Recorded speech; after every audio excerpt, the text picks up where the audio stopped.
Hi there. For this, we're going to need a little washcloth or something cloth-like. So run grab one of those and meet me back here. We're going to take this onto the floor and we're going to put, so if you have an injured hip, we're going to start on the uninjured hip side. So let's say you injured your left, we would start by putting our right foot on the cloth. And we're going to put a bend in the knees. And we're going to start to move the cloth forward, slowly.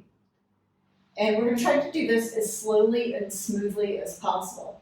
And we're going to bring that cloth around to the back.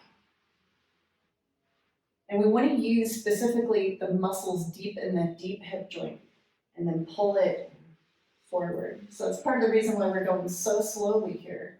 The slower you go, the more opportunity you have to develop like not only an exquisite skill in the muscle fibers, but turning on all of the muscle fibers, rather than just summing up some of them and bypassing others. Take it around here.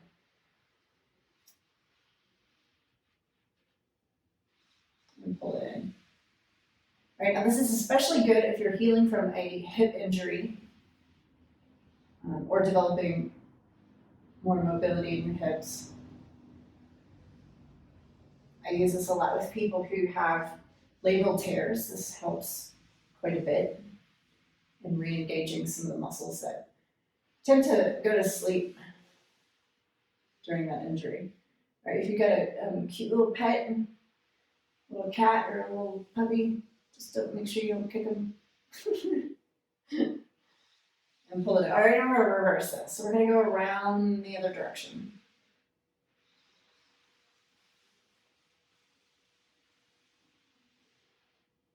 And what can happen is that standing leg might start to get tired. So if it does, just shake it out and then return.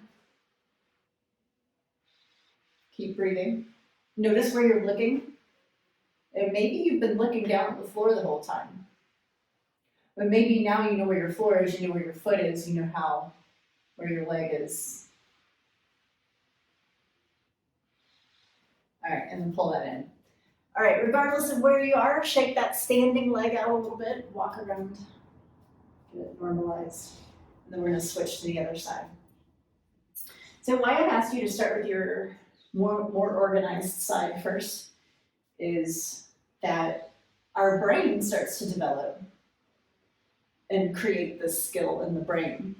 And so on the side where we're not dealing with an injury, the more organized side, I like to call it, is the side that trains the brain in what to do. And now that our brain knows what to do on this side, when we come around for the second time, for the second side, on the injured side, our body already and our brain already knows how to engage a little bit. But still, what you might find is that it always just feels different from one side to the other, no matter whether you have an injury or not.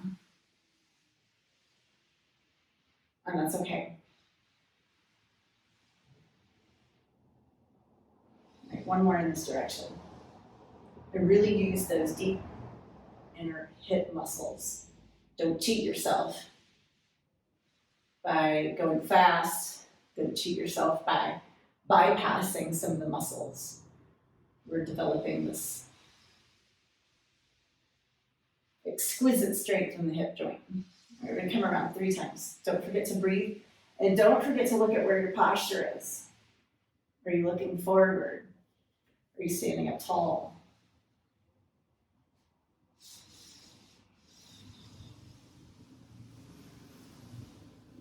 Are you breathing? All those good questions.